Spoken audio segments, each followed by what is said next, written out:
악마의 실상은 구약에서 신약에 이르기까지 성경에 분명하게 기록되어 있습니다. 귀신 들린 이야기는 무수히 많습니다. 예수님은 사람들에게서 귀신을 쫓아내셨고 제자들도 마찬가지입니다. 예수님은 귀신들을 다루어야만 하셨습니다.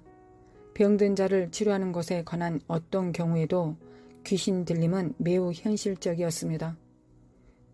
성경은 합리적 의심 넘어 성경이 기록되었을 때 귀신 들림이 멈췄다고 말하는 것이 성경 어디에도 없다는 것을 증명합니다. 그때 그런 일이 일어났다면 지금도 일어나고 있는 것입니다. 예수님은 마태복음 12장 25절에서 말씀하셨습니다. 예수님께서 그들의 생각을 아시고 이르시되 스스로 분쟁하는 나라마다 황폐하여질 것이요 스스로 분쟁하는 동네나 집마다 서지 못하리라. 사탄의 나라는 스스로 분쟁하지 아니하고 단합하여 많은 사람을 지옥에 데려가기로 작정하였습니다. 그들이 얼마나 단합되었는지 보십시오. 우리는 군대 귀신 들린 사람의 이야기를 알고 있습니다. 마가복음 5장 6절부터 9절입니다.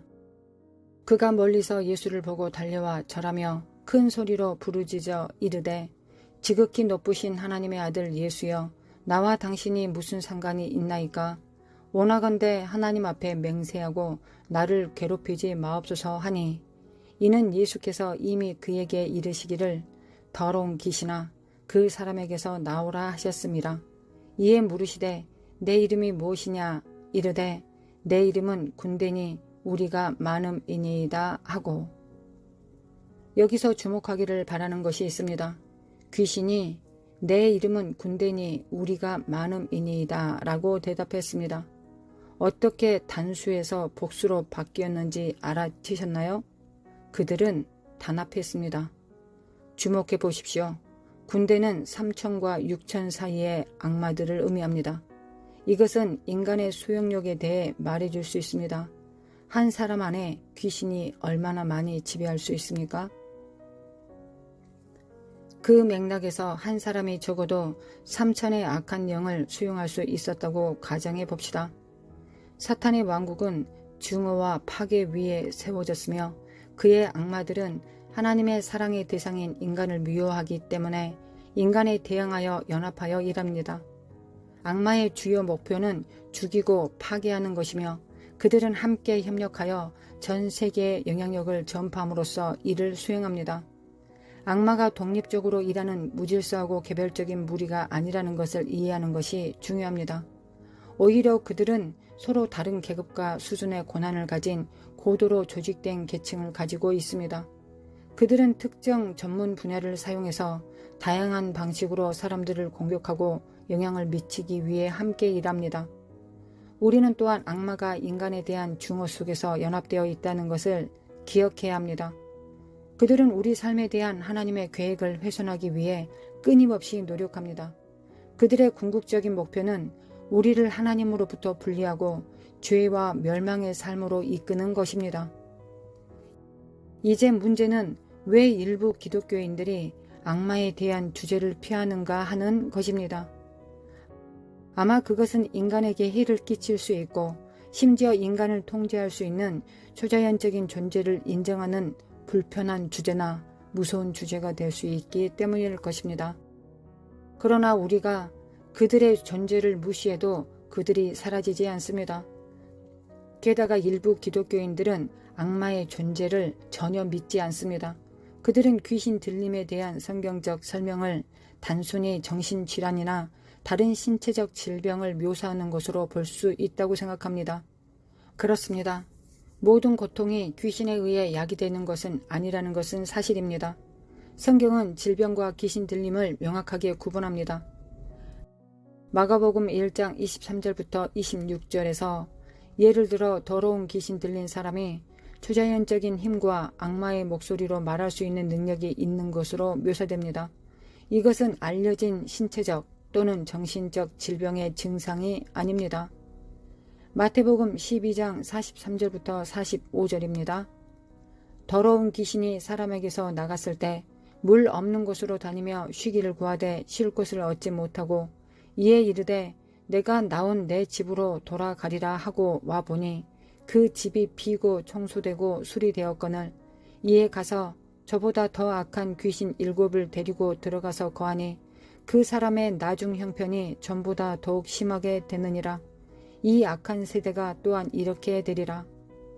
이 구절은 귀신에 관한 몇 가지 사실을 우리에게 가르쳐 줍니다. 첫 번째, 우리는 귀신이 인간 주인을 원하고 비어있는 자들 가운데 장소를 찾는 것을 봅니다. 사람이 영적으로 비어있고 공허할 때 귀신에 사로잡히기 쉽습니다. 여기서 잠시 멈추고 더러운 귀신의 성격과 대담한 본성을 보여주고 싶습니다.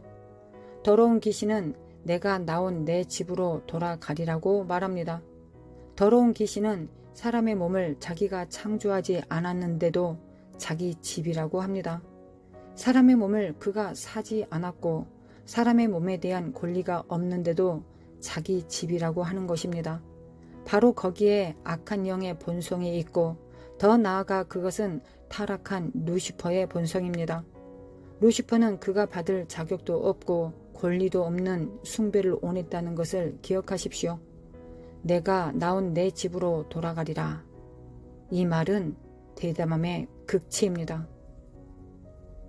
두 번째로 귀신은 사람에게서 쫓겨날 때 쉽게 포기하지 않는 것을 봅니다. 쉽게 사라지지 않고 이전 주인에게 돌아가려고 합니다. 그들은 빈 집을 어느 정도 돌아와도 되는 권유로 생각합니다. 이것은 더러운 귀신들이 지켜보고 관찰한다는 것을 우리에게 보여줍니다. 세 번째, 귀신이 한 주인으로 만족하지 않는다는 것을 봅니다. 더러운 귀신이 돌아왔을 때 그 사람이 비고 청소되고 수리되어 있는 것을 발견합니다.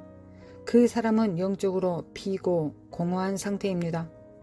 예수님은 그 집이 다시 살 준비가 되었다는 것을 나타내기 위해 청소되고 수리되었다고 말씀하셨습니다.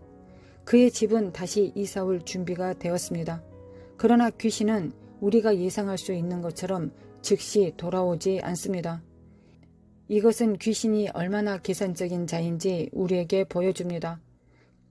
그들은 즉시 들어가는 대신 숙고하고 계산하는 존재입니다. 자기보다 더 악한 다른 귀신 7을 데리고 들어가서 삽니다.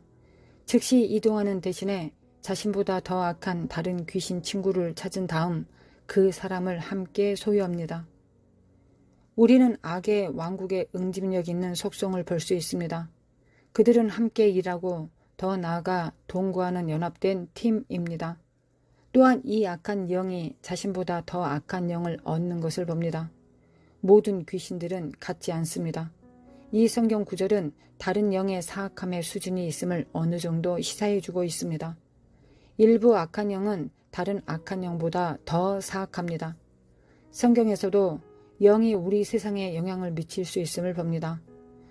천사와 악마 모두 초자연적인 일이 일어나게 할 수 있는 힘을 가지고 있습니다. 우리는 천사들이 여기 지구에서 많은 일이 일어나도록 한다는 것을 계시록에서 볼 수 있습니다. 천사와 악마는 이 세상에 직접적으로 영향을 미칠 수 있습니다. 악마가 욥의 삶에 한 것을 보십시오. 저는 그 주제에 대해 설교하던 목사님을 기억합니다. 그는 70년대에 나온 블록버스터 공포 영화에 대한 자신의 경험에 대해 말했습니다. 그 영화의 이름을 말하면 분명히 들어봤을 것입니다. 그 목사님은 그의 회중에게 특별히 그것을 보지 말라고 경고했지만 안타깝게도 모든 사람들이 듣지 않았습니다. 이런 일들이 저를 죽도록 겁먹게 만들었습니다. 저는 두렵습니다. 어떤 특정 장면을 기억합니까? 의사가 방에 들어왔습니다. 그녀가 악마의 목소리에 대해 이야기하고 있을 때였던 것 같습니다. 그의 회중 가운데 한 젊은 여성이 그 영화를 보러 갔습니다. 그녀가 영화를 보고 있을 때 어떤 존재가 그녀에게 들어갔습니다. 그녀는 집에 가서 어머니에게 말했습니다. 엄마, 나는 더 이상 예전과 같지 않은 것 같아요. 그 영화를 보고 있을 때 어떤 것이 내게 들어왔어요. 어머니는 딸을 쓰다듬으며 그것에 대해 걱정하지 말라고 말합니다. 그날 밤 가족은 집에서 이상한 초자연적인 일을 경험합니다. 그들은 한밤중에 전에 경험하지 못한 일을 경험했습니다. 그녀에게 들어온 모든 것이 나타나기 시작했습니다. 이 영화에 대한 내 경험은 놀라웠습니다. 특히 사람들은 영화 중반에 기절합니다. 영화 중간쯤에 꽤 폭력적이 되기 시작하고 사람들은 특이한 반응을 보입니다. 많은 사람들이 토하고 떠나는데 저를 정말 놀라게 한 것은 사람들이 기절까지 했다는 것입니다. 제 인생에서 사람들을 기절하게 하는 영화를 본 적이 없습니다. 이런 일이 일어날 거라고 생각하는 것은 매우 어려운 일입니다. 귀신들도 특이한 일을 할 수 있습니다. 사도행전 16장 16절입니다. 우리가 기도하는 곳에 가다가 점치는 귀신 들린 요종 하나를 만나니 점으로 그 주인들에게 큰 이익을 주는 자라. 귀신 들린 이 여자는 그것을 할 수 있었습니다. 그들은 돈을 벌기 위해 이 소녀를 사용했습니다. 바울은 이 여자에게서 귀신을 쫓아냈습니다. 이것은 지구에서 일어나는 어떤 일이 천사나 악마의 일이라는 것을 우리에게 알려주기 위한 것들입니다. 그들은 초자연적인 방법으로 일을 일으킬 수 있습니다. 우리 사회에는 사람들이 보는 유령이 죽은 자의 영혼이라는 믿음이 커지고 있지만 오늘은 그렇지 않다는 것을 여러분과 나누고 싶습니다. 사람들이 보는 것은 더러운 영과 악마일 가능성이 높습니다. 그것들은 사람이 아닙니다. 성경은 이것에 대해 분명히 말하고 있습니다. 많은 사람들이 우리가 죽을 때 우리의 영이 어떤 형태로든 지상에 남아있다고 믿습니다. 그러나 성경은 우리가 죽을 때 천국이나 지옥에 간다고 가르칩니다. 유령이 되어서 지구에서 살 수 있는 중간 상태는 없습니다. 우리는 이러한 악마에 속지 않도록 조심해야 합니다. 성경은 죽은 자와 오컬트와 관련된 것과의 접촉을 피하라고 경고합니다. 악마는 우리를 하나님으로부터 멀어지게 하기 위해 필요한 모든 수단을 사용할 것입니다. 유령을 믿게 하는 것은 악마가 이것을 할 수 있는 한 가지 방법일 뿐입니다. 기독교인으로서 우리는 악마의 계략을 알고 믿음에 굳건히 서야 합니다. 우리는 유령의 출현이나 다른 형태의 악마적 활동에 속아서는 안 됩니다. 대신 우리는 하나님과 그분의 진리를 찾는 데 집중해야 하며 적의 어둠에 이끌리지 않도록 주의해야 합니다. 우리는 기독교인으로서 우리 주변에 존재하는 영의 세계가 있고 인간의 세계뿐만 아니라 영의 세계에 살고 있다는 것을 알아야 합니다. 그리고 더욱 굳건히 예수 그리스도의 보혈과 성령 안에서 기도하며 악한 영을 대항해야 합니다.